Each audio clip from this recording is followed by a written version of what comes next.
इस वीडियो में आप जान पाएंगे टीएटी परीक्षा के लिए 100 महत्वपूर्ण सवाल। तो चलिए शुरू कर रहे हैं। पहला सवाल है, शिक्षा में यथार्थवाद इस बात पर जोर देता है, किस बात पर? ज्ञान, मन और व्यक्तिगत अनुभव पर आधारित होता है ये, या फिर कहें संवेदी अनुभवों और भौतिक दुनिया के अवलोकन का महत्व, या फिर अमूर्त सिद्धांतों को पढ़ना जिनका वास्तविक दुनिया से बहुत कम संबंध होता है, या फिर कहें तथ्यों पर अंतर्ज्ञान का महत्व। इसका सही आंसर रहेगा, क्योंकि शिक्षा में यथार्थवाद की बात हो रही है, तो संवेदी अनुभवों और भौतिक दुनिया के अवलोकन का महत्व, ये इसका राइट आंसर रहेगा, बी ऑप्शन। नेक्स्ट है आपका इन रियलिज्म, वही यथार्थवाद की बात है। The role of the teacher is primarily to, यथार्थवाद में शिक्षक की भूमिका मुख्य रूप से है एक मार्गदर्शक और सुविधाकर्ता के रूप में कार्य करना, या फिर ऐसा ज्ञान प्रदान करना जो सार्वभौमिक सत्य को दर्शाता हो, या फिर ये ऐसे कहें कि छात्रों को वास्तविकता की अपनी समझ बनाना सीखना, या फिर जानकारी प्रदान करना और सुनिश्चित करना कि छात्र भौतिक दुनिया को समझे।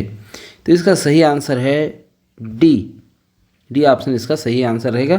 फिर नेक्स्ट है आपका कि which philosopher is a most closely associated with the philosophy of realism in education, शिक्षा में यथार्थवाद के दर्शन से सबसे अधिक निकटता से कौन सा दार्शनिक जुड़ा हुआ है? जॉन डेवी, या फिर अरस्तु, या फिर कहें इमैनुअल कांट, या फिर प्लेटो। इसका सही आंसर है आपका, जी हाँ, अरस्तु। नेक्स्ट है यथार्थवाद में पाठ्यक्रम सामग्री मुख्य रूप से इस पर केंद्रित होनी चाहिए, किस पर?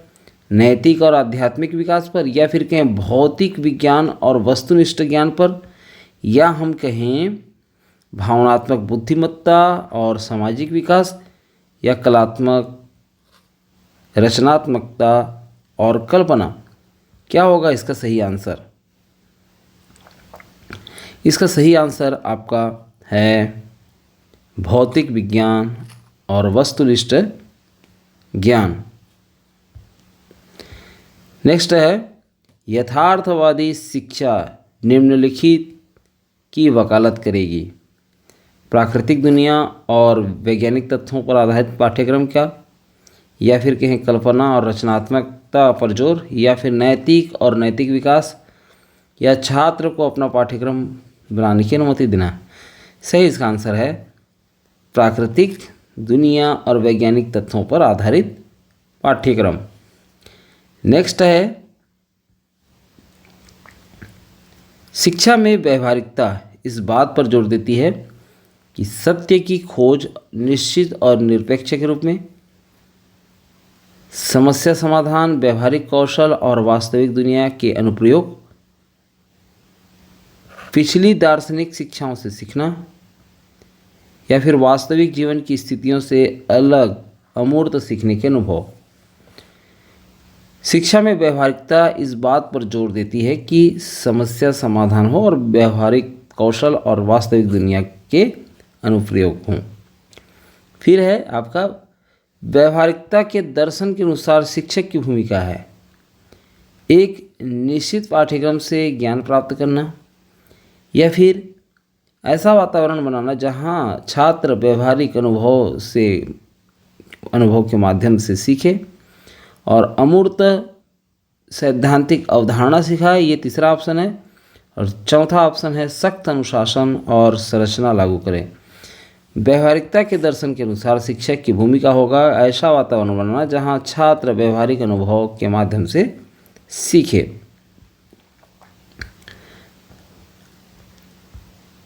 नेक्स्ट है which of the flowing philosopher is the most associated with pragmatism, यानी निम्नलिखित में से कौन सा दार्शनिक व्यवहारिकता से सबसे अधिक जुड़ा हुआ है? जॉन डेवी या फिर कहें प्लेटो या फ्रेडरिक नित्शे या थॉमस हॉब्स? सही इसका आंसर है जॉन डेवी। व्यवहारिकता से ये अधिक जुड़े हुए हैं।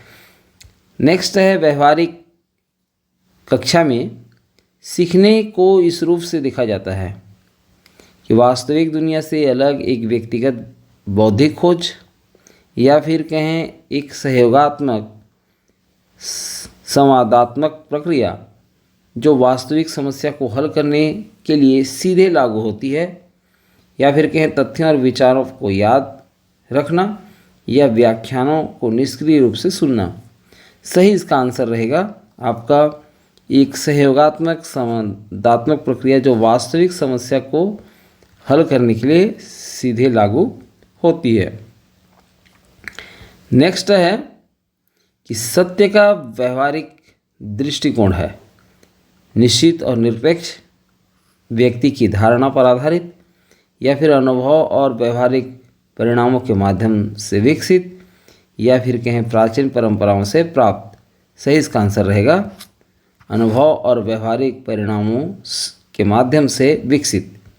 नेक्स्ट है आदर्शवाद से कुछ जुड़े हुए प्रश्न। आदर्शवाद के दर्शन में वास्तविकता को इस रूप में देखा जाता है: संवेदी अनुभव और भौतिक चीज़ों पर निर्भर, या फिर के मन और विचारों पर आधारित, या समस्याओं के व्यवहारिक समाधानों की एक श्रृंखला, या केवल अवलोकनीय घटनाओं से संबंधित। सही इसका आंसर रहेगा आपका मन और विचारों पर आधारित। नेक्स्ट है आदर्शवादी दृष्टिकोण से शिक्षा का प्राथमिक लक्ष्य है। आदर्शवादी दृष्टिकोण से इसका सही आंसर आप ढूंढिए। छात्र को व्यवहारिक समस्याओं को हल करने का तरीका सीखने में मदद करना, या फिर कहें छात्रों को भौतिक दुनिया से जोड़ने में मदद करना, या मन का विकास और बौद्धिक विकास को बढ़ावा देना, या छात्रों को उनके पर्यावरण के अनुकूल होने में मदद करना। क्या होगा इसका सही आंसर? जी हाँ, सी ऑप्शन, मन का विकास करना और बौद्धिक विकास को बढ़ावा देना। आदर्शवादी दृष्टिकोण से शिक्षा का प्राथमिक लक्ष्य। शिक्षा में आदर्शवाद निम्नलिखित की वकालत करेगा: भौतिक विज्ञान और व्यवहारिक ज्ञान पर ध्यान केंद्रित करना, या फिर कहें नैतिक विकास या सार्वभौमिक सत्य की खोज पर जोर, या रोज़मर्रा की जिंदगी के लिए व्यवहारिक कौशल सिखाना, या दर्शन और अमूर्त की उपेक्षा। तो इसका सही आंसर है आपका नैतिक और सार्वभौमिक सत्य की खोज पर जोर। ये आदर्शवाद का लक्ष्य होता है। ठीक है, नेक्स्ट है आपका कौन सा दार्शनिक आदर्शवाद की सबसे अधिक निकटता से जुड़ा हुआ है? जॉन डेवी या इमैनुअल कांट या फिर प्लेटो या कार्ल मार्क्स? सही इसका आंसर है प्लेटो। आदर्शवाद के अनुसार पाठ्यक्रम को मुख्य रूप से निम्नलिखित पर ध्यान केंद्रित करना चाहिए: अमूर्त ज्ञान जैसे दर्शन, साहित्य और कला, या फिर कहें इंजीनियरिंग और प्रौद्योगिकी जैसे व्यवहारिक विषय, या वैज्ञानिक खोज और प्रयोग, या फिर कहें व्यावसायिक कौशल और नौकरी प्रशिक्षण। यहाँ पर हम देखें तो पहला ही ऑप्शन है अमूर्त ज्ञान जैसे दर्शन, साहित्य और कला। ये इसका सही आंसर रहेगा। नेक्स्ट है प्रकृतिवाद से। शिक्षा में प्रकृतिवाद इस बात पर जोर देता है कि शिक्षा को अमूर्त अवधारणाओं के इर्द गिर्द संरचित किया जाना चाहिए, या फिर कहें शिक्षा को बच्चे के प्राकृतिक विकास के साथ संरक्षित करना चाहिए, या शिक्षा को नैतिक और आध्यात्मिक विकास को प्राथमिकता देनी चाहिए, या कहें हम शिक्षा को बौद्धिक अमूर्तता और सिद्धांत पर ध्यान केंद्रित करना चाहिए।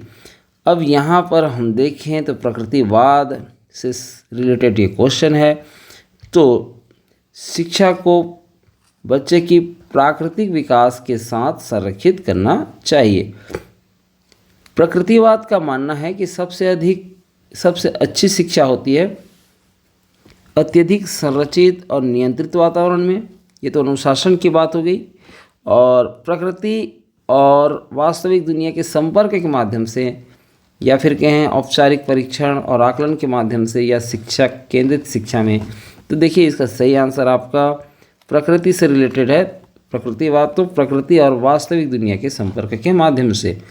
नेक्स्ट है, प्रकृतिवाद का दर्शन मानता है, क्या मानता है कि ज्ञान दिव्य स्रोतों से आता है, या फिर कहें सीखना संवेदी अनुभवों और अवलोकनों पर आधारित है, या फिर कहें मन की और दुनिया अलग अलग संस्थाएं हैं, या फिर शिक्षा सबसे अच्छी तरह से अत्यधिक नियंत्रित वातावरण में संचालित होती है। तो यहाँ पर इसका सही आंसर रहेगा सीखना संवेदी अनुभव और अवलोकनों पर आधारित है।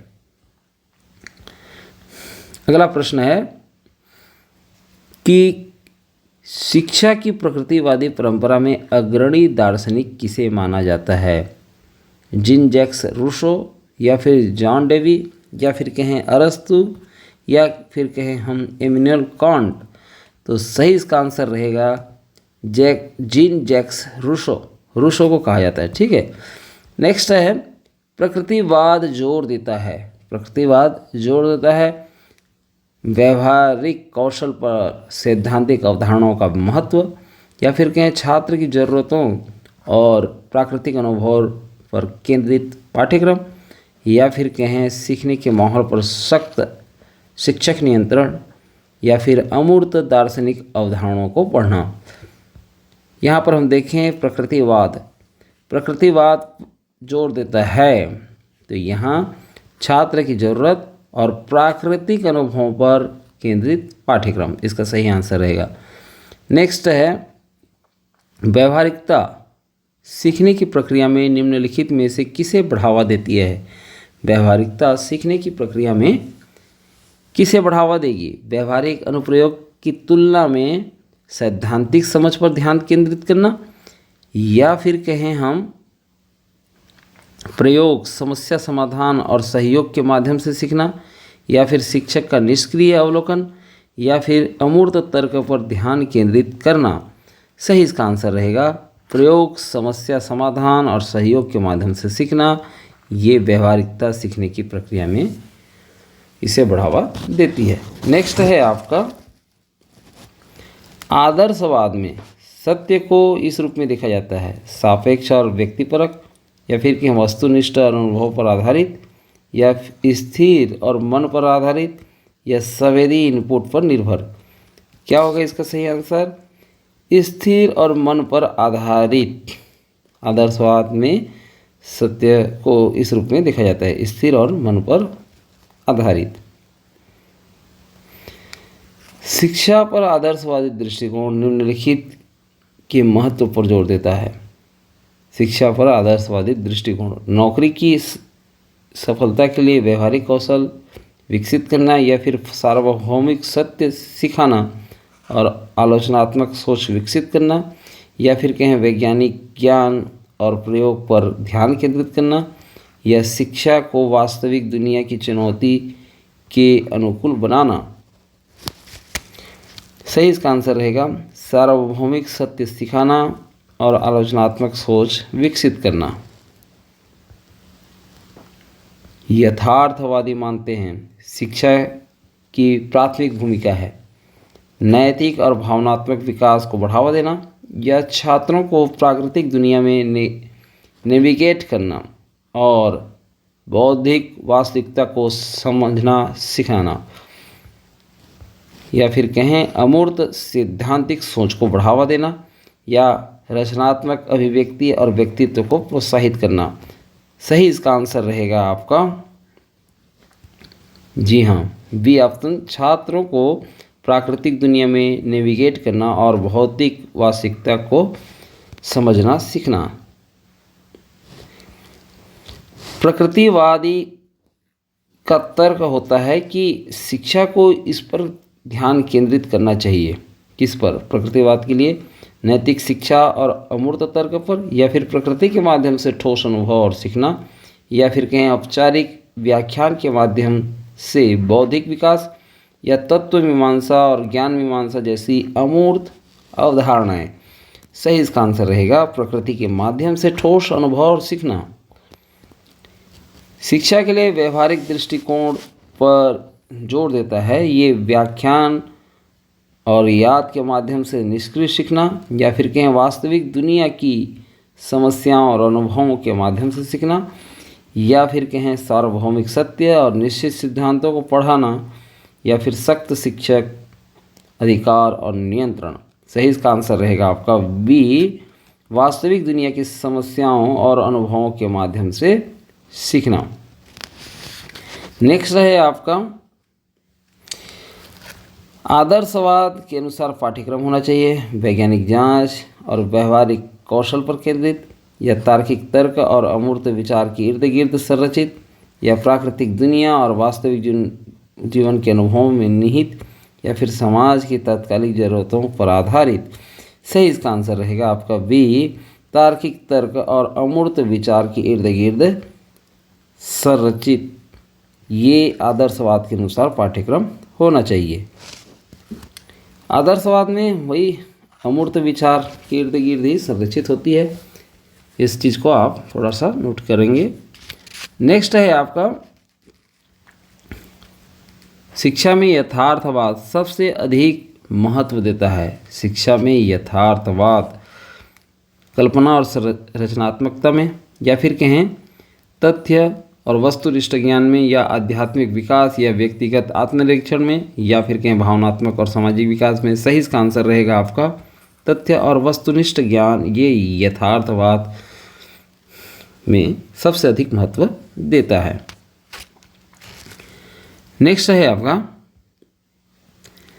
शिक्षा में प्रकृतिवाद के बारे में निम्नलिखित में से कौन सा सत्य है। शिक्षा में प्रकृतिवाद तो छात्र को केवल पारंपरिक ग्रंथों और औपचारिक स्रोतों से ही सीखना चाहिए या फिर कहें सीखना स्वाभाविक जिज्ञासा विकसित करने और पर्यावरण से सीखने की प्रक्रिया होनी चाहिए या फिर कहें शिक्षक को सीखने की प्रक्रिया के सभी पहलुओं पर सख्ती से नियंत्रण रखना चाहिए या शिक्षा में याद करने और रखने पर जोर दिया जाना चाहिए। शिक्षा में प्रकृतिवाद के बारे में यहाँ पर सीखना स्वाभाविक जिज्ञासा विकसित और पर्यावरण से सीखने की प्रक्रिया होनी चाहिए। प्रकृतिवाद है इसलिए पर्यावरण से सीखने की प्रक्रिया तो होनी ही चाहिए। ठीक। नेक्स्ट है आपका कि व्यवहारवाद में छात्रों के लिए सीखने का सबसे अच्छा तरीका क्या माना जाता है। अमूर्त ज्ञान को लागू करने से पहले उसमें महारत हासिल करना या वास्तविक दुनिया की समस्याओं को हल करके और वो जो सीखते हैं उसे लागू करके या तथ्यात्मक जानकारी को याद करके और दोहरा कर या एक कठोर निश्चित पाठ्यक्रम का पालन करके। सही इसका आंसर रहेगा वास्तविक दुनिया की समस्याओं को हल करके और जो वे सीखते हैं उसे लागू करके। शिक्षा के संदर्भ में संस्कृति शब्द का क्या अर्थ है। स्कूलों में लिखित पाठ्यक्रम या फिर समूह के साझा मूल्य विश्वास और व्यवहार या कक्षाओं में पढ़ाई जाने वाली शैक्षणिक सामग्री या स्कूल का भौतिक वातावरण। सही इसका आंसर रहेगा समूह के साझा मूल्य विश्वास और व्यवहार। शिक्षा में संस्कृति की क्या भूमिका है। इसका ज्ञान पर कोई प्रभाव नहीं पड़ता या फिर कहें यह ज्ञान की व्याख्या और संप्रेषण के तरीके को प्रभावित करता है या यह केवल छात्र के व्यवहारों को प्रभावित करता है उनके सीखने को नहीं या यह शैक्षिक अवसरों के दायरे को सीमित करता है। क्या होगा इसका सही आंसर। इसका सही आंसर होगा यह ज्ञान की व्याख्या और संप्रेषण के तरीकों को प्रभावित करता है सीखने शिक्षा में संस्कृति। नेक्स्ट है निम्नलिखित में से कौन सा शिक्षा द्वारा बढ़ावा दिया जाने वाला एक मुख्य मानवीय मूल्य है। विशिष्टता या फिर कहें सहिष्णुता या फिर कहें प्रतिस्पर्धा या अलगाव। तो इसका सही आंसर रहेगा आपका सहिष्णुता। ये सहिष्णुता शिक्षा द्वारा बढ़ावा दिया जाने वाला एक मुख्य मानवीय मूल्य है। नेक्स्ट है कि निम्नलिखित में से कौन सा उदाहरण है कि शिक्षा सांस्कृतिक मूल्यों को कैसे बढ़ावा दे सकती है। सांस्कृतिक मूल्यों को कैसे बढ़ावा दे सकती है शिक्षा।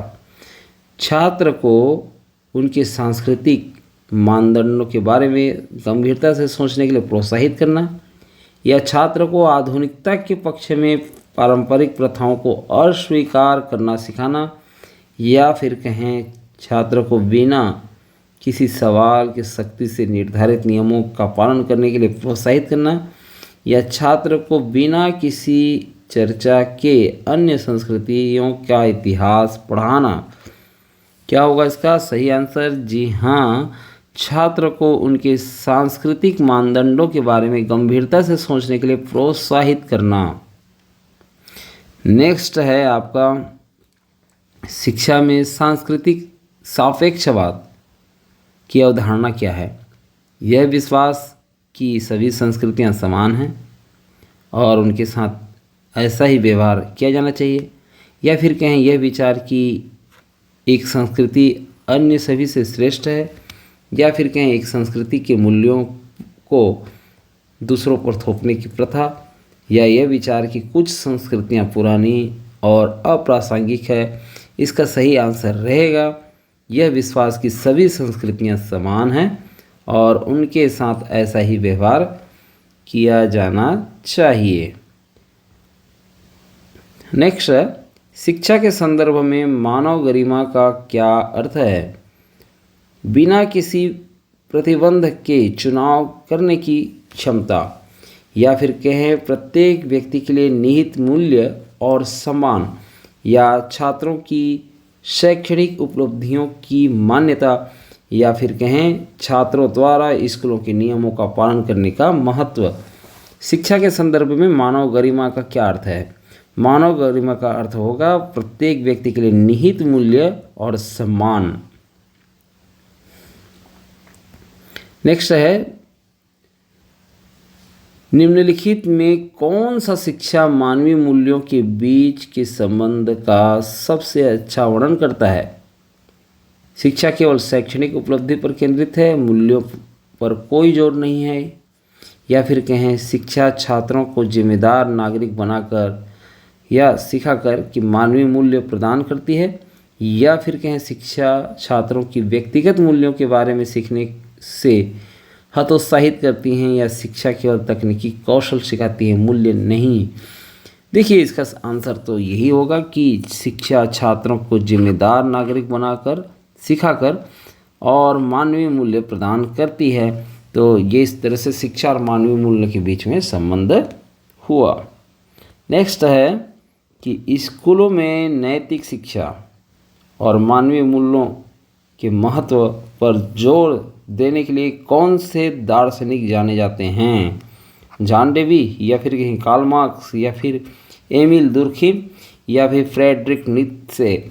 इसका सही आंसर होगा आपका जॉन डेवी, नैतिक शिक्षा और मानवीय मूल्यों के महत्व पर जोर देने के लिए।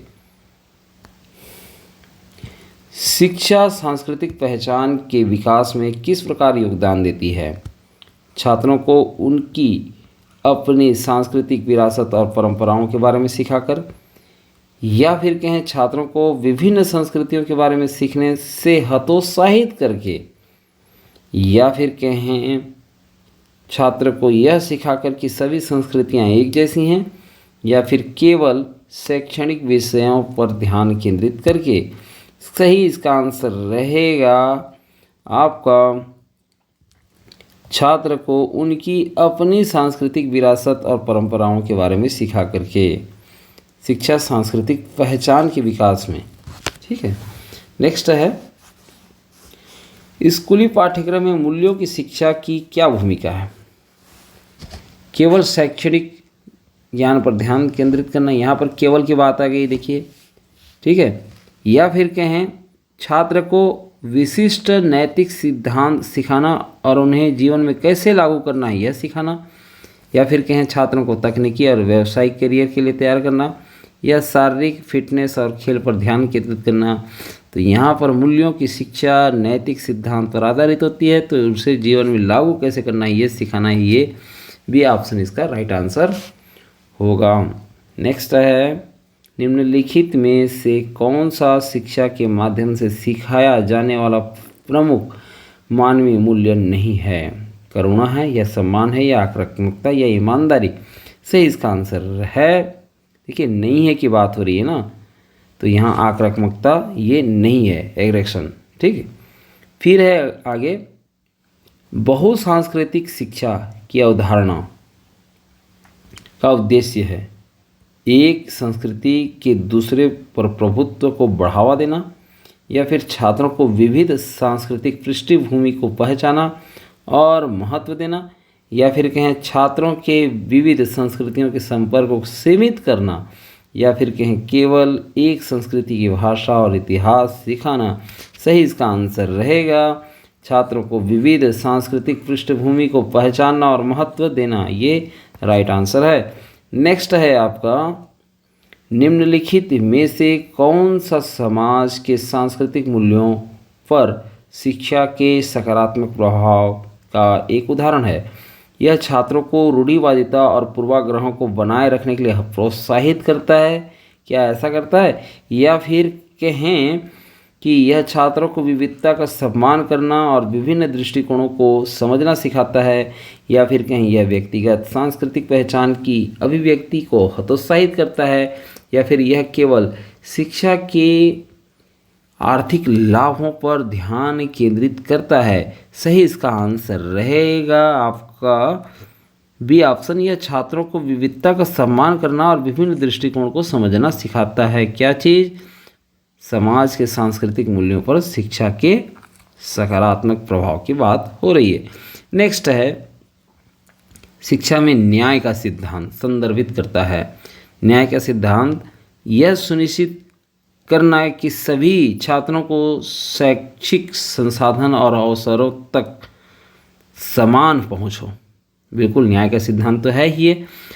उन छात्रों को दंडित करना जो शैक्षणिक मानकों को पूरा करने में, यहाँ पर दंडित करना की बात हो गई है, पूरा करने में विफल रहते हैं, तो ये नहीं होगा। फिर ये अनुशासन के लिए सख्त नियम वाली बात आ गई, लागू करना ये भी नहीं है। और सबसे सफल छात्र को सर्वोत्तम अवसर से पुरस्कृत करना है, ये भी एक प्रकार से पक्षपात की बात करता है। तो ये सुनिश्चित करना है कि सभी छात्रों को शैक्षिक संसाधनों और अवसरों तक समान पहुँच हो, ये न्याय का सिद्धांत है। नेक्स्ट है कि निम्नलिखित में से कौन शिक्षा में नैतिक विकास की अवधारणा का सबसे अच्छा वर्णन करता है? तो इसका सही आंसर है आपका जानकारी को याद करने की क्षमता, या फिर कहें वह प्रक्रिया जिसके द्वारा छात्र सही और गलत में अंतर करना सीखते हैं और नैतिक तर्क विकसित करते हैं, या फिर कहें छात्रों के शैक्षणिक प्रदर्शन को बढ़ाने पर ध्यान केंद्रित करना, या फिर वह प्रक्रिया जिसके द्वारा छात्रों को परीक्षा उत्तीर्ण करने के लिए प्रशिक्षित किया जाता है। सही इसका आंसर रहेगा आपका बी आंसर, कि वह प्रक्रिया जिसके द्वारा छात्र सही और गलत में अंतर करना सीखते हैं और नैतिक तर्क विकसित करते हैं। शिक्षा में मानवाधिकार सिखाने का क्या महत्व है? यह सुनिश्चित करना कि छात्र केवल अकादमिक विषयों पर ध्यान केंद्रित करें, या फिर कहें मौलिक अधिकारों के बारे में जागरूकता को बढ़ावा देना और दूसरों के प्रति सम्मान को प्रोत्साहित करना। फिर ये कहें कि छात्र को सामाजिक मुद्दों से जुड़ने से हतोत्साहित करना, या फिर कहें सामूहिक कल्याण पर व्यक्तिगत सफलता को प्राथमिकता देना।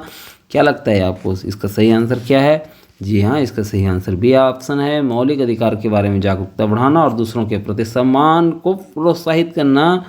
ये आपके शिक्षा में मानवाधिकार सिखाने का महत्व है। नेक्स्ट है आपका कि निम्नलिखित में से कौन सा मूल्य शिक्षा का एक सामान्य लक्ष्य नहीं है। शिक्षा का सामान्य लक्ष्य नहीं है। मूल्य शिक्षा का नैतिक मुद्दों के बारे में आलोचनात्मक सोच को बढ़ावा देना, या फिर कहें कि छात्रों को गणितीय गणना करना सिखाना। ठीक है, ये सामान्य लक्ष्य नहीं है बोल रहे हैं मूल्य शिक्षा का। या फिर कहें सामाजिक जिम्मेदारी और दूसरों के प्रति सम्मान को प्रोत्साहित करना, या फिर कहें सहानुभूति और करुणा सिखाना। तो इसका सही आंसर होगा छात्र को गणितीय गणना करना सिखाना। ये मूल्य शिक्षा का ये सामान्य लक्ष्य नहीं है। फिर है आपका कि किस तरह के शिक्षा छात्रों के बीच सहानुभूति के विकास का समर्थन करती है। छात्रों को दूसरों की समस्याओं को अनदेखा करना सिखा करके, ये तो अनदेखा करने वाली बात आ गई। और फिर कहें यहाँ पर कि छात्रों को दूसरों के अनुभवों को समझने और उससे जुड़ने के लिए प्रोत्साहित करके, या फिर कहें केवल प्रतिस्पर्धा और व्यक्तिगत सफलता पर ध्यान केंद्रित करके, या छात्रों में अनुरूपता और एकरूपता को बढ़ावा दे करके। देखिए यहाँ पर सहानुभूति के विकास का समर्थन कर सकती है, वो है छात्रों को दूसरों के अनुभवों को समझने और उससे जुड़ने के लिए प्रोत्साहित करके। भी ऑप्शन इसका सही आंसर रहेगा। फिर है आपका अगला प्रश्न, समावेशी शिक्षा का क्या अर्थ है? वह शिक्षा जो केवल छात्रों के एक विशिष्ट समूह की ज़रूरतों को पूरा करती है, या फिर कहें वह शिक्षा जो सभी छात्रों को गले लगाती है और समायोजित करती है, और चाहे उनकी पृष्ठभूमि या योग्यताएं कुछ भी हो। या फिर कहें वह शिक्षा जो विशेष रूप से प्रतिभाशाली छात्रों पर ध्यान केंद्रित करती है, या वह शिक्षा जो छात्रों को उनकी सांस्कृतिक पहचान अभिव्यक्त करने से हतोत्साहित करती है। सही इसका आंसर रहेगा आपका बी ऑप्शन। हाँ, देख पा रहे हैं कि सभी छात्रों को गले लगाती है और समायोजित करती है, चाहे उसकी पृष्ठभूमि और योग्यताएं कुछ भी हो। ये समावेशी शिक्षा का अर्थ होता है। 50 नंबर का क्वेश्चन है आपका, निम्नलिखित में से कौन से मानवीय मूल्यों को शिक्षा द्वारा सीधे समर्थन दिया जा सकता है? लालच, ईमानदारी, घृणा या उदासीनता? सही इसका आंसर रहेगा ईमानदारी। फिर है आपका सामाजिक जिम्मेदारी की अवधारणा शिक्षा से कैसे संबंधित है? सामाजिक जिम्मेदारी की अवधारणा, छात्र दूसरों के कल्याण पर व्यक्तिगत सफलता को प्राथमिकता देना सीखते हैं, या फिर कहें शिक्षा छात्रों को अपने समुदायों और समाज के कल्याण की परवाह करने और उनके योगदान करने के लिए प्रोत्साहित करती है, या फिर कहें शिक्षा सामाजिक मुद्दों को अनदेखा करने और व्यक्तिगत उपलब्धियों पर ध्यान केंद्रित करने को बढ़ावा देती है, या शिक्षा छात्र को सिखाती है कि सामाजिक मुद्दे उन्हें चिंतित नहीं करते।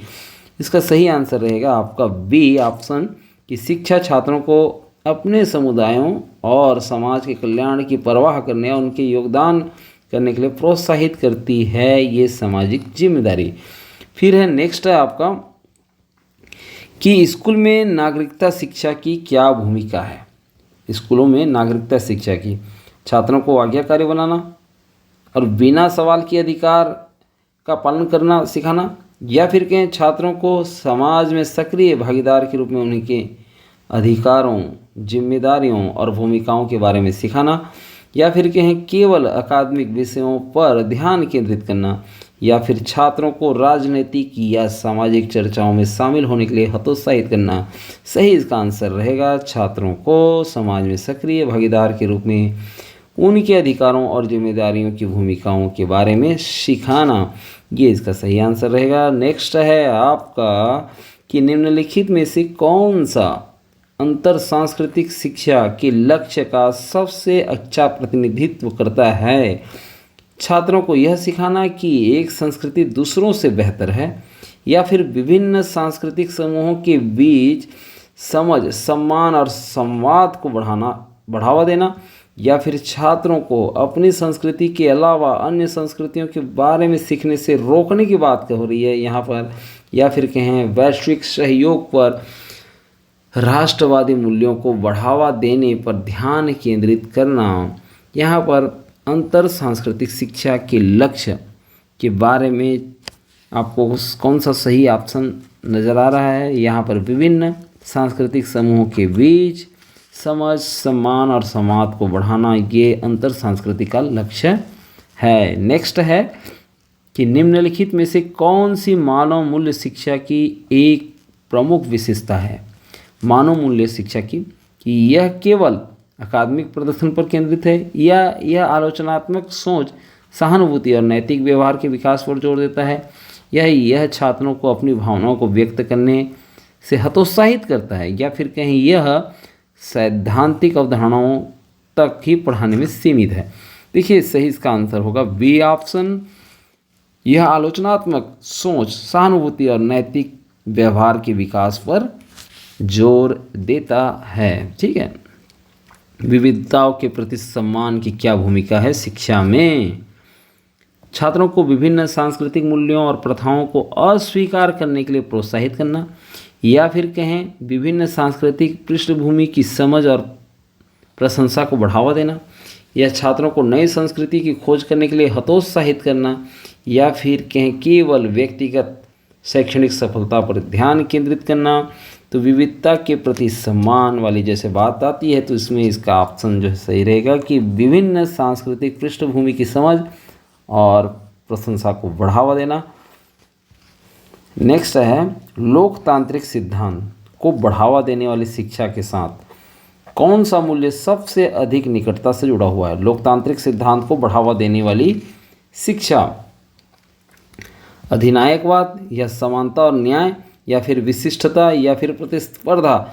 सही इसका आंसर रहेगा आपका बी, समानता और न्याय, इक्वालिटी एंड जस्टिस।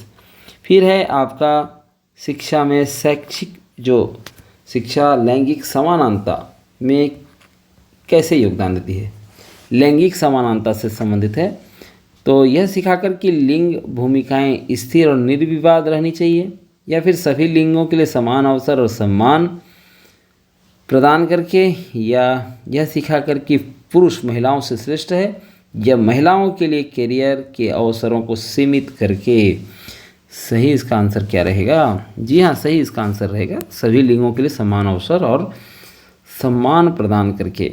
ये लैंगिक समानता की बात होती है। ठीक है। अब शिक्षा में नैतिक तर्क शब्द का क्या अर्थ है। शिक्षा में नैतिक तर्क वाली जो बात आती है तो नैतिक नियमों को याद करने की क्षमता, या फिर कहें सही और गलत के सिद्धांत के आधार पर सूचित और नैतिक निर्णय लेने की क्षमता, या फिर कहें मानकीकृत परीक्षण पास करने की क्षमता, या फिर कहें बिना सवाल किए निर्देशों का पालन करने की क्षमता। सही इसका आंसर रहेगा आपका बी ऑप्शन, सही और गलत के सिद्धांतों के आधार पर सूचित और नैतिक निर्णय लेने की क्षमता। फिर है आगे कि निम्नलिखित में से कौन सा शैक्षिक अभ्यास का एक उदाहरण है जो मानवीय मूल्यों का समर्थन करता है। छात्रों को हर कीमत पर प्रतिस्पर्धा के लिए प्रोत्साहित करना, या फिर छात्रों के बीच सहयोग, सहानुभूति और आपसी सम्मान को बढ़ावा देना, या फिर कहें सामूहिक कल्याण पर व्यक्तिगत सफलता को प्राथमिकता देना, या फिर कहें छात्रों को सामाजिक मुद्दों को अनदेखा करना और केवल अपने ग्रेड पर ध्यान केंद्रित सिखाना। यहाँ पर मानवीय मूल्यों का समर्थन की बात आ रही है तो सबसे सटीक आंसर रहेगा छात्रों के बीच सहयोग और सहानुभूति और आपसी सम्मान को बढ़ावा देना। नेक्स्ट है आपका कि निम्नलिखित में से कौन से मूल्य आधारित शिक्षा के माध्यम से विकसित होने की सबसे अधिक संभावना है। अन्याय, सम्मान, घृणा या फिर अनादर। तो सही इसका आंसर रहेगा आपका बी, सम्मान। मूल्य आधारित शिक्षा के माध्यम से विकसित होने की सबसे अधिक संभावना है। ठीक है। नेक्स्ट है सांस्कृतिक बहुलवाद क्या है। सांस्कृतिक बहुलवाद क्या है। यहाँ पर ऑप्शन के तौर पे हम देखें तो यह विश्वास कि एक संस्कृति अन्य सभी से श्रेष्ठ है, या फिर कहें समाज में सह अस्तित्व वाले विभिन्न सांस्कृतिक समूहों की मान्यता और स्वीकृति, और यह विचार कि सभी संस्कृतियों को एक प्रमुख संस्कृति में आत्मसात किया जाना चाहिए, या अन्य सभी पर एक ही राष्ट्रीय संस्कृति को बढ़ावा देना। देखिए बहुत ही इसमें कॉम्प्लिकेटेड है ये चीज़, लेकिन यहाँ पर ये सटीक है कि समाज में सह अस्तित्व वाले विभिन्न सांस्कृतिक समूहों की मान्यता और स्वीकृति, ये सही आंसर रहेगा। फिर है आपका सांस्कृतिक बहुलवाद, इस बात पर जोर देगा कि सभी सांस्कृतिक समूहों का एक सजातीय संस्कृति में जबरन एकीकरण, देखिए जबरन एकीकरण की बात आ गई यहाँ पर, नहीं होगा। फिर है विभिन्न सांस्कृतिक समूहों के बीच शांतिपूर्ण सहअस्तित्व और आपसी सम्मान, ये बिल्कुल सही आंसर है। फिर आगे भी देख लेते हैं कि एक प्रमुख संस्कृति के पक्ष में अल्पसंख्यक संस्कृतियों की अस्वीकृति की बात हो रही है, इसलिए गलत है। और यहाँ पर है सांस्कृतिक समूहों का एक दूसरे से अलगाव की बात हो रही है, ये भी गलत ऑप्शन है। सही ऑप्शन इसका बी ऑप्शन रहेगा। नेक्स्ट है कि निम्नलिखित में से कौन सा समाज में सांस्कृतिक बहुलवाद का संभावित लाभ है? नस्लीय और जातीय तनाव में वृद्धि, ये लाभ नहीं हो सकती। फिर है सांस्कृतिक विविधता और विरासत के लिए अधिक प्रशंसा, या फिर कहें विभिन्न सांस्कृतिक प्रथाओं का जबरन आत्मसात, या फिर कहें सांस्कृतिक पहचान का समरूपीकरण। तो सही इसका आंसर रहेगा आपका बी, सांस्कृतिक विविधता और विरासत के लिए अधिक प्रशंसा। फिर है आपका अगला प्रश्न, सांस्कृतिक टैग का क्या अर्थ है? सांस्कृतिक टैग का किसी व्यक्ति की सांस्कृतिक पृष्ठभूमि के आधार पर उनका रूढ़िवादी लेवल, या फिर कहें जिस प्रकार या जिस तरह से विभिन्न संस्कृतियां एक दूसरे को प्रभावित करती हैं, या फिर कहें विभिन्न सांस्कृतिक प्रथाओं का सम्मिश्रण, या फिर विविध सांस्कृतिक छुट्टियों का उत्सव।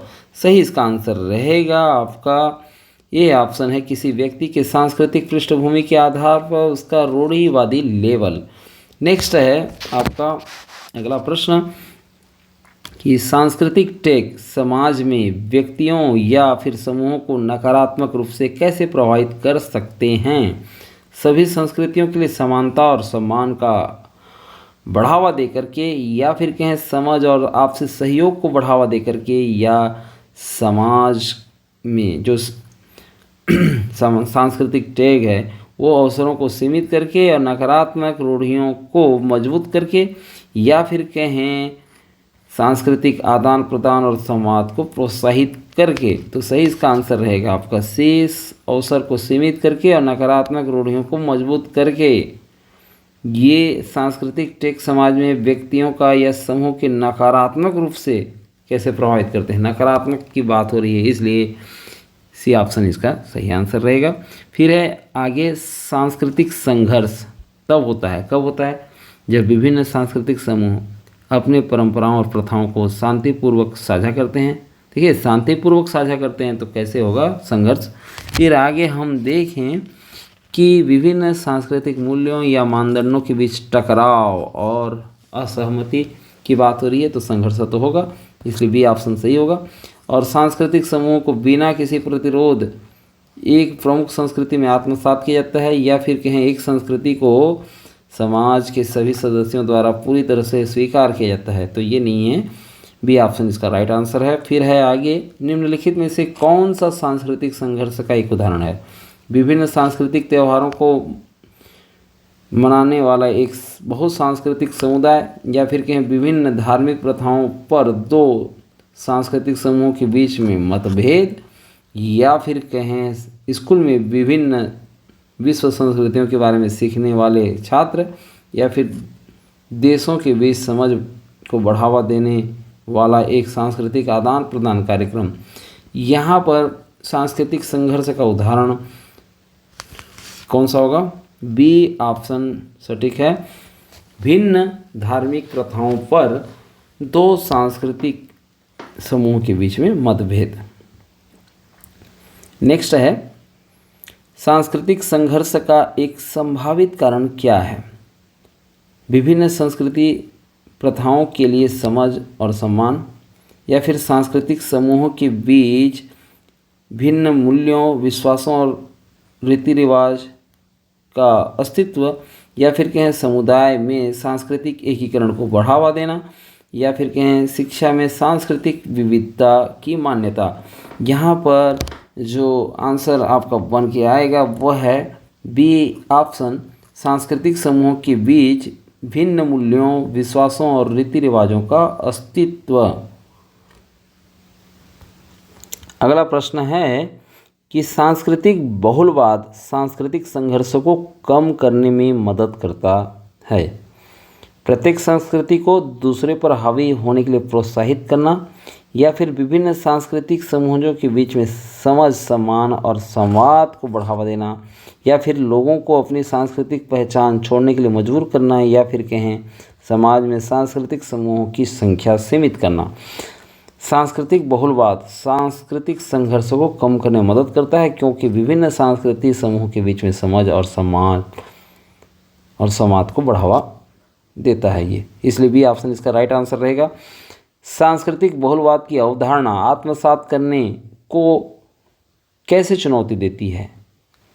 संस्कृतियों के विलय को एक सजातीय पहचान में बढ़ावा दे करके, या फिर शांतिपूर्ण सह अस्तित्व के दौरान व्यक्तिगत सांस्कृतिक पहचान के संरक्षण को प्रोत्साहित करके, या फिर कहें व्यक्तियों को प्रमुख संस्कृति के पक्ष में अपने सांस्कृतिक मूल्यों को छोड़ने के लिए मजबूर करके, या फिर कहें समाज में अल्पसंख्यक संस्कृतियों के प्रभाव को सीमित करके। सही इसका आंसर रहेगा आपका, देखें तो यहाँ पर भी ऑप्शन कि शांतिपूर्ण सहअस्तित्व के दौरान व्यक्तिगत सांस्कृतिक पहचान के संरक्षण को प्रोत्साहित करके।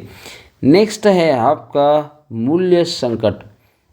शब्द का क्या अर्थ है? मूल्य संकट ऐसा समय जब अर्थव्यवस्था अस्थिरता का सामना कर रही हो, या फिर कहें ऐसी स्थिति जहां समाज के नैतिक मूल्यों में गिरावट या संघर्ष हो, या तकनीकी उन्नति का दौर, या फिर कहें वैश्विक स्वास्थ्य संगठन। तो देखिए यहाँ पर मूल्य संकट की जो बात आ रही है वो मूल्य संकट समाज के नैतिक मूल्य से संबंधित है। तो जब गिरावट या संघर्ष हो तो संकट होगा, तो बी ऑप्शन इसका सही आंसर रहेगा। फिर है आगे, निम्नलिखित में से कौन समाज में मूल्य संकट का कारण है?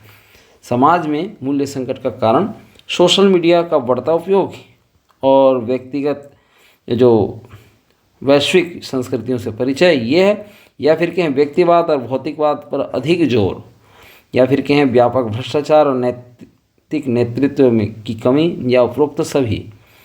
देखिए इसका कारण तो हम सभी को मानते ही हैं, सोशल मीडिया का बढ़ता उपयोग और जो वैश्विक संस्कृतियों से जैसे परिचय होता जा रहा है, तो समाज का जो एक अपना मूल्य लेकर के चलती है उसमें गिरावट आएगी।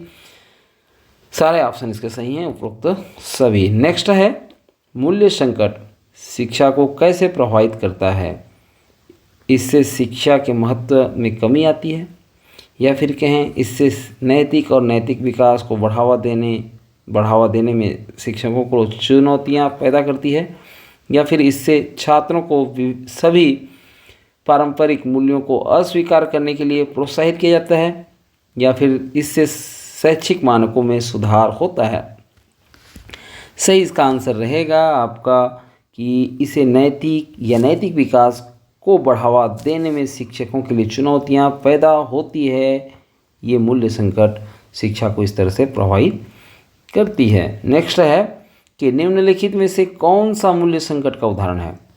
पर्यावरणीय मुद्दों के बारे में वैश्विक जागरूकता में वृद्धि, ये मूल्य संकट है, या फिर कहें पारिवारिक संरचनाओं और मूल्यों के प्रति सम्मान में गिरावट, ये मूल्य संकट है, या फिर कहें शैक्षिक सेटिंग्स में सांस्कृतिक विविधता को बढ़ावा देना, या प्रौद्योगिकी में नवाचार का उदय।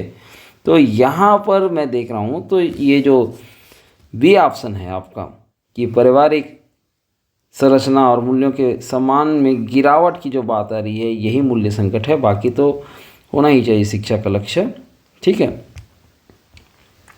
फिर आगे कि मूल्य संकट को दूर करने में शिक्षा क्या भूमिका निभा सकती है? क्या भूमिका निभा सकती है कि नैतिक तर्क, सम्मान और जिम्मेदारी का बढ़ावा दे करके, या फिर कहें छात्रों को सामाजिक मानदंडों पर सवाल उठाने से हतोत्साहित करके, ये प्रोत्साहित करना है, हतोत्साहित की बात नहीं है, चारित्रिक जो विकास पर अकादमिक प्रदर्शन पर जोर दे करके, या फिर कहें अकादमिक प्रदर्शन की बात हो रही है, जो पुस्तकीय जो में जो भी कोर्स चलता है उसकी बात, या फिर कहें प्रतिस्पर्धा और व्यक्तिगत सफलता को बढ़ावा दे करके। व्यक्तिगत सफलता को बढ़ावा दे करके हम मूल्य संकट को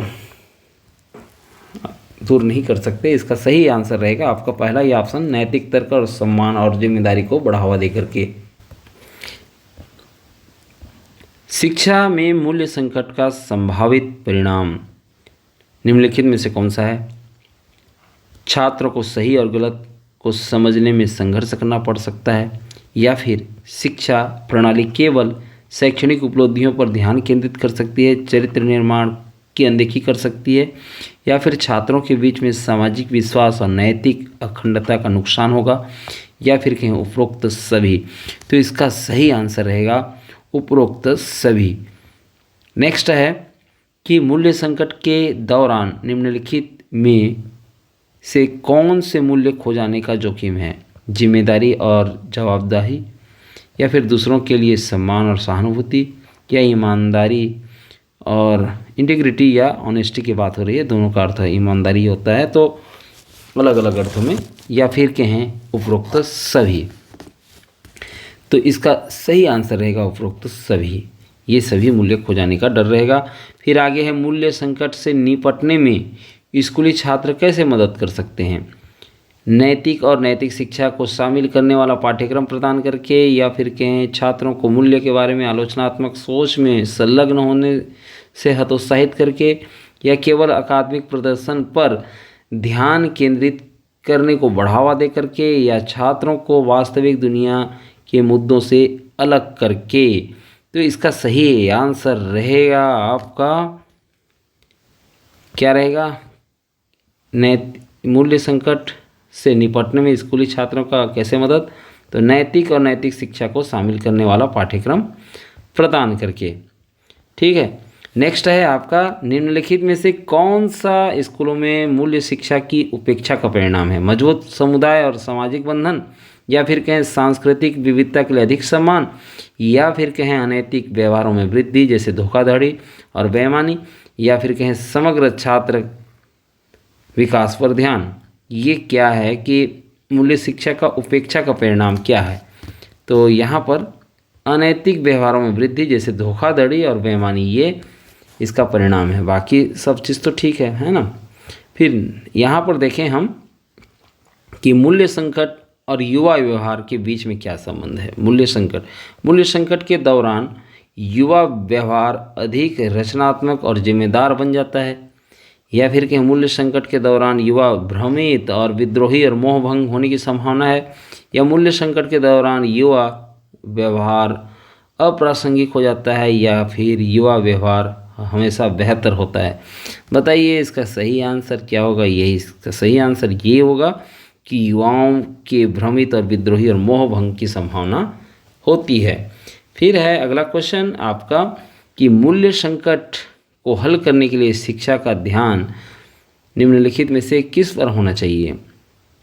छात्रों को नैतिक मूल्यों पर भौतिक सफलता को प्राथमिकता देना सिखाना। यहाँ पर भौतिक सफलता की बात हो रही है, ठीक है, याद रहे। तो ये तो नहीं होगा। फिर व्यक्तिगत मूल्यों पर आलोचनात्मक सोच और चिंतन को बढ़ावा देना। आलोचनात्मक सोच और चिंतन को बढ़ावा देना ये सही है, लेकिन नेक्स्ट जो दो ऑप्शन है उसको हम देख लेते हैं। छात्रों को नैतिक दुविधाओं से बचने के लिए प्रोत्साहित करना। नैतिक दुविधाओं से बचने के लिए प्रोत्साहित करना, या फिर कहें केवल याद करने और अकादमिक परीक्षणों पर ध्यान केंद्रित करना। सही इसका आंसर यही होगा, बी ऑप्शन, व्यक्तिगत मूल्यों पर आलोचनात्मक सोच और चिंतन को बढ़ावा देना। फिर नेक्स्ट है आपका कि शिक्षक कक्षा में मूल्य संकट को कैसे संबोधित कर सकते हैं। छात्रों को नैतिकता या फिर सामाजिक मूल्यों के बारे में चर्चा में शामिल करके, या फिर केवल शैक्षणिक सामग्री पर ध्यान केंद्रित करके, छात्रों के नैतिक विकास की अनदेखी करके, या फिर कहें सहयोग पर प्रतिस्पर्धा और व्यक्तिवाद पर जोर दे करके, या फिर मूल्य से संबंधित किसी भी विवादास्पद या कठिन विषय से बचकर कैसे हम मूल्य संकट को संबोधित कर सकते हैं। तो इसका सही आंसर होगा छात्रों को नैतिकता जो मोरल है और सामाजिक मूल्यों के बारे में चर्चा में उसको शामिल करके।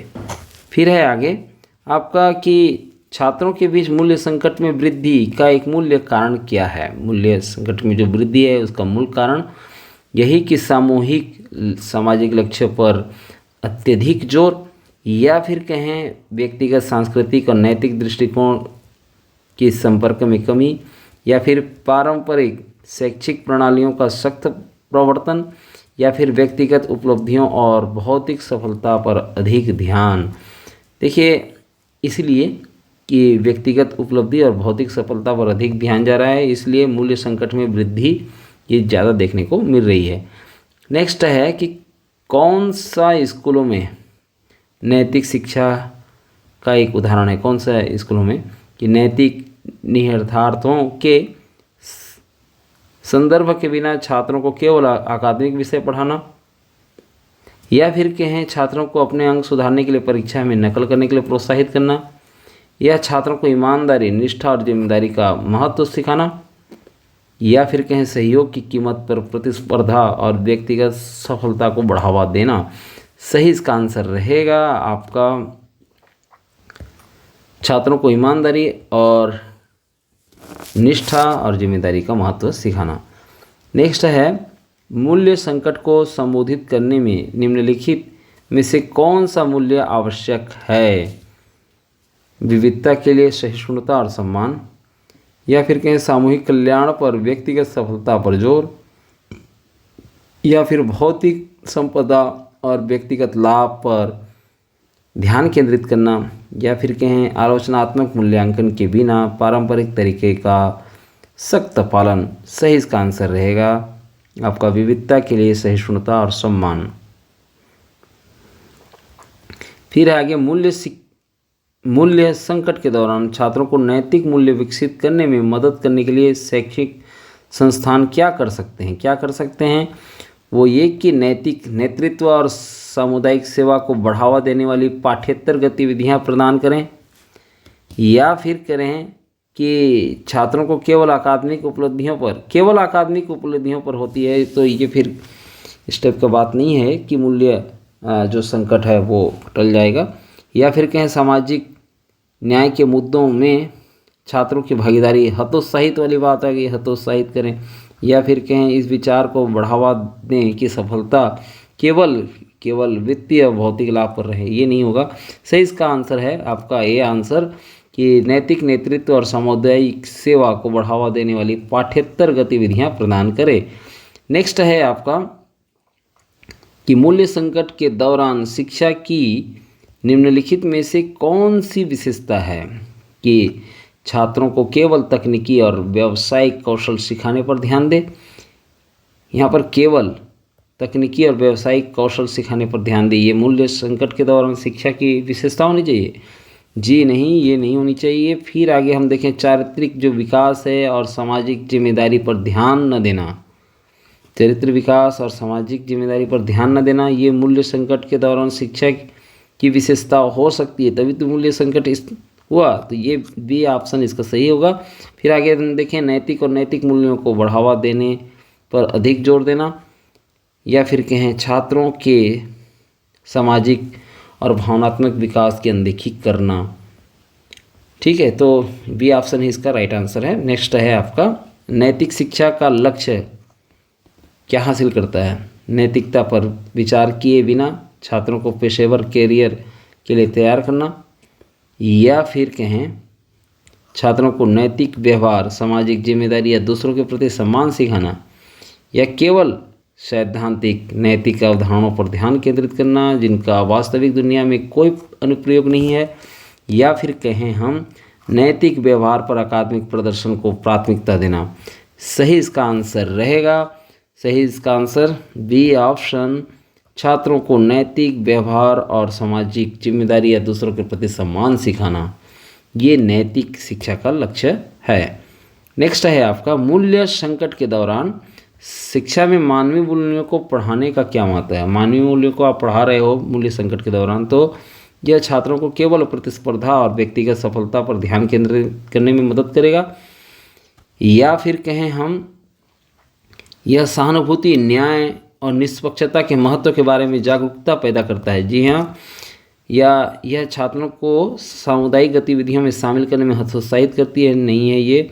और ये छात्रों को कठिन नैतिक दुविधाओं से बचने के लिए प्रोत्साहित करता है, तो ये भी नहीं है। सटीक आंसर इसका बी ऑप्शन है। नेक्स्ट है आपका कि मूल्य संकट को दूर करने के लिए माता पिता और शिक्षक एक साथ कैसे काम कर सकते हैं। एक साथ कैसे काम करेंगे वो ये कि नैतिकता या मूल्यों पर ध्यान दिए बिना, देखिए केवल अकादमिक शिक्षा को बढ़ावा देकर यही तो कर रही है, इसलिए मूल्य संकट दिनों दिन बढ़ रही है, ये नहीं होगा।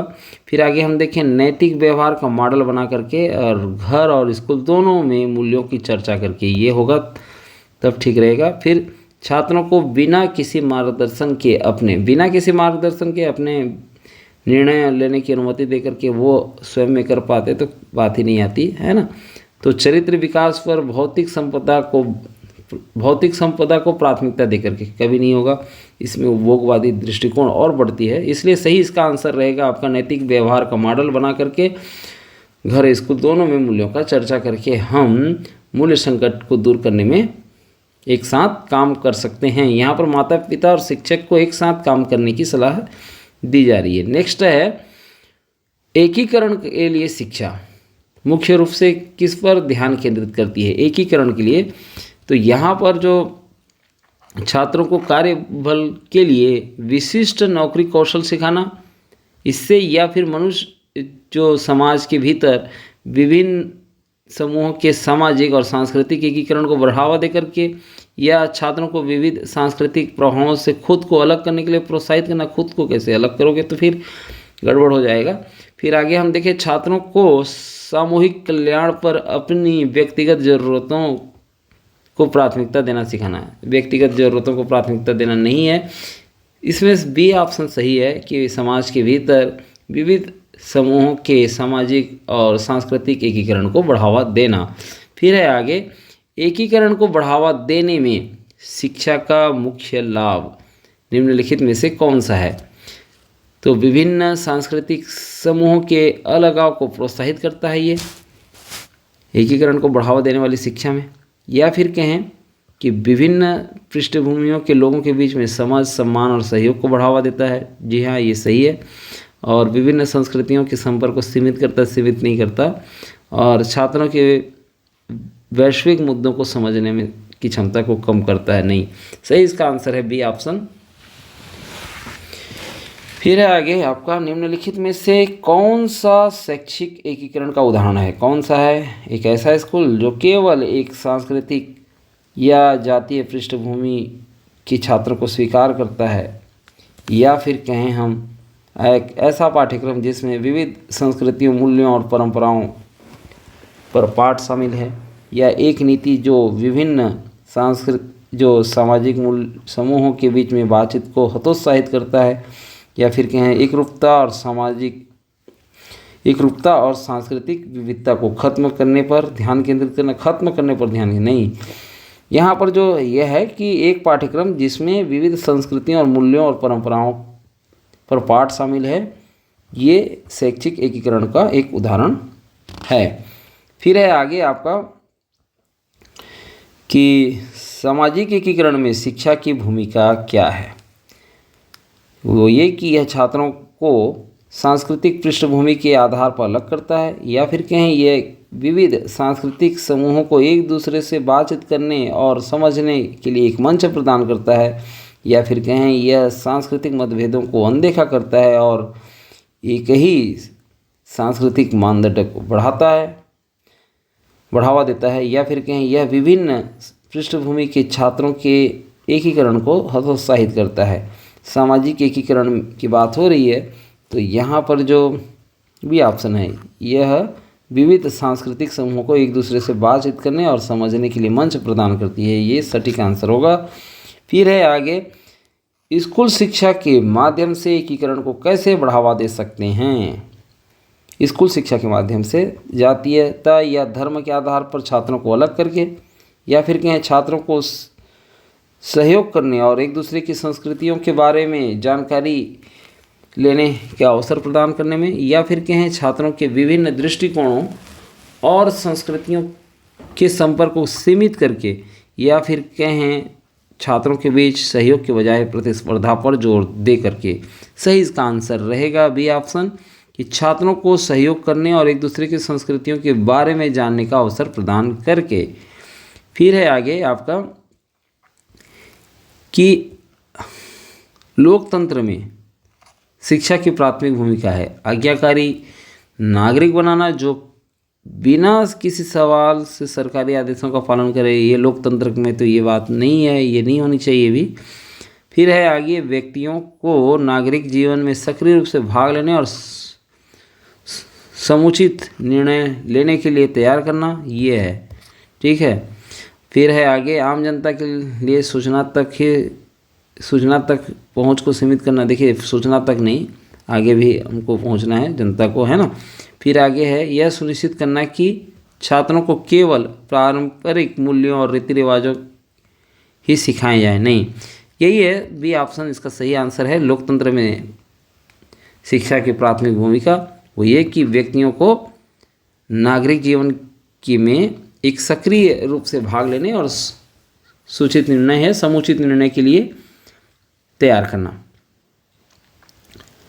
ठीक है।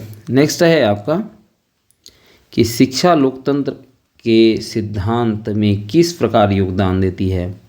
केवल तकनीक सहयोग और व्यावसायिक प्रशिक्षण पर ध्यान केंद्रित करके, नहीं, केवल वाली बात नहीं आ रही है यहाँ।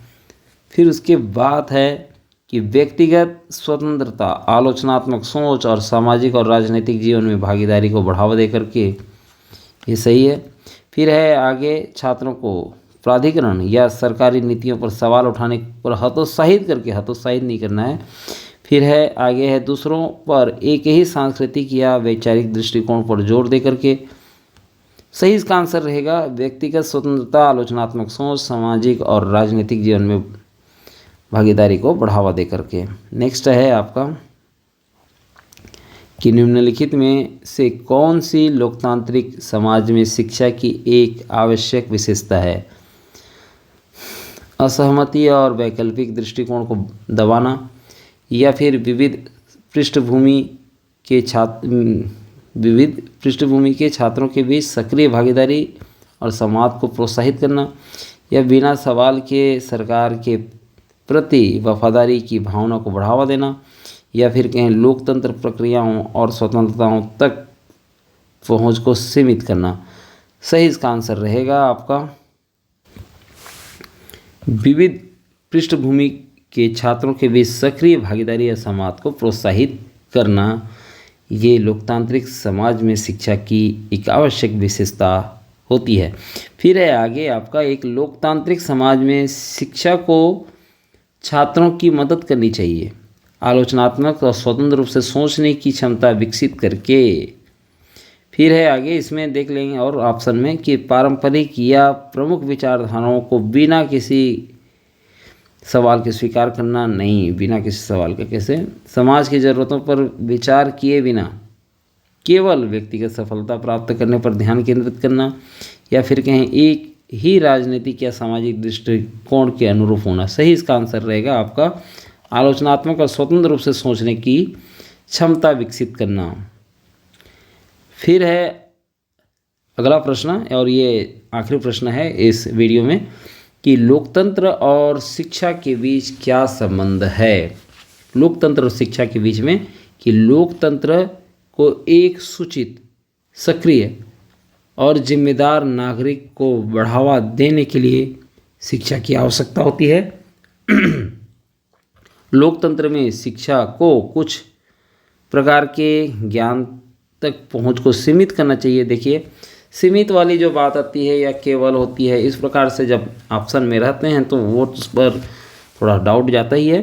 फिर है आगे आपके लोकतंत्र और शिक्षा असंबंधित है, या शिक्षा को लोकतांत्रिक भागीदारी पर कोई प्रभाव नहीं पड़ता, या फिर कहें लोकतंत्र में शिक्षा को राजनीतिक या सामाजिक मुद्दों में भागीदारी को हतोत्साहित करना चाहिए। यहाँ पर शिक्षा और लोकतंत्र के बीच में संबंध में बात होती है तो लोकतंत्र एक सूचित, सक्रिय और जिम्मेदारी नागरिक को बढ़ावा देने के लिए शिक्षा की आवश्यकता होती है। ये ऑप्शन सही होगा। तो कैसा लगा आप लोगों को हमारा ये प्रयास? ज़रूर अच्छा लगा होगा। तो आप हमसे जुड़े रहिए। बहुत बहुत धन्यवाद। नमस्कार।